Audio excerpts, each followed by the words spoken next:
whole group of people by that one thing. And that's my biggest issue. And I wish that there were more groups that were fighting for the rights of the minorities that people kind of sweep under the rug. Like, for instance, for black people, they have the NAACP, which is the National Association for the Advancement of Colored People. And they fight for our rights, but how many groups do you see? And there are plenty black rights groups like the Black Panthers and the NAACP, et cetera, et cetera. But how many Islamic groups do you see that fight for the rights of Islam? Okay, so what we will do, we'll take this second commercial break, and we'll be back with our audience following this very, very short commercial break.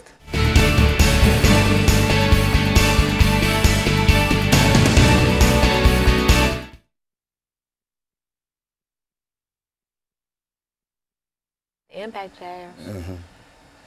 In my own world. Like I told you about the airport incident. Crazy.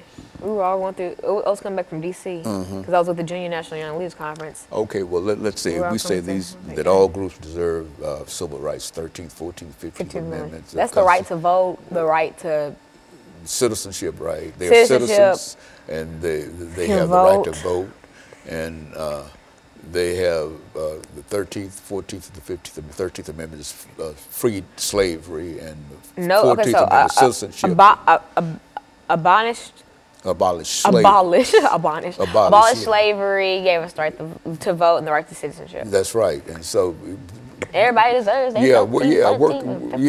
Work around in there and talk about that. Some of the things that make us all alike, in spite of what religion or what situation we might find ourselves. Okay, so 13 slavery, 14 vote. Yeah, and the 14 citizenship. Okay, 15 so slavery, citizen, vote. Yeah, and put much information on the importance of voting too, because we're in a voting season and whatever, and et cetera. Don't let Donald Trump. Huh? Yeah, okay.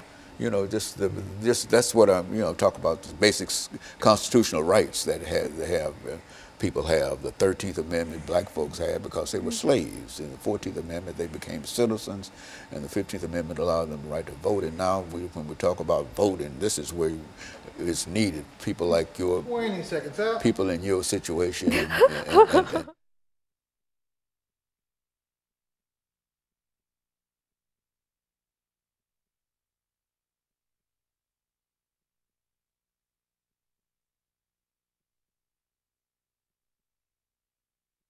thank you, and welcome back to the final segment of the show for today.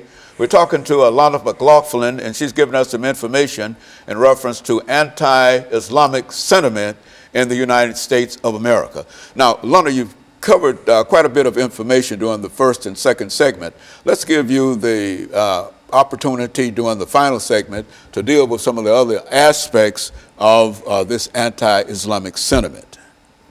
All right, and so if you're just tuning in the second segment, I talked about one personal experience that I saw anti-Semitism.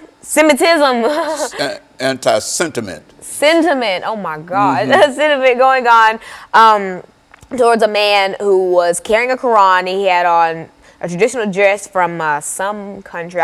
I'm not quite sure because I haven't really taken any cultural classes. But he wasn't American. He was carrying a Quran, so I'm going to make an inference that the man was a Muslim. And so we were kind of okay, I was in Washington, D.C., so I was at John F. Kennedy Airport, and I was trying to go to Nashville. And so I was going through TSA, and he was behind me. And so I got all my stuff packed. I put it in the little cubbies. They put it through. I got my stuff back. It was over with. And I was waiting on the chaperones that I was with to accompany me onto the flight and all that. So I kind of sat down, and I was observing what else was going on at the airport. And I saw TSA kind of giving the man who was behind me a hard time. Like, for instance, what they would do, like, this is his Quran. They would open it and just, like, kind of manhandle it, trying to see if there was anything in there, and they were shaking it. Like, it was, and it didn't look in too great a condition, so it looked like it could have snapped like that. And it was just, they were doing so much extra, and that really just made my blood boil, because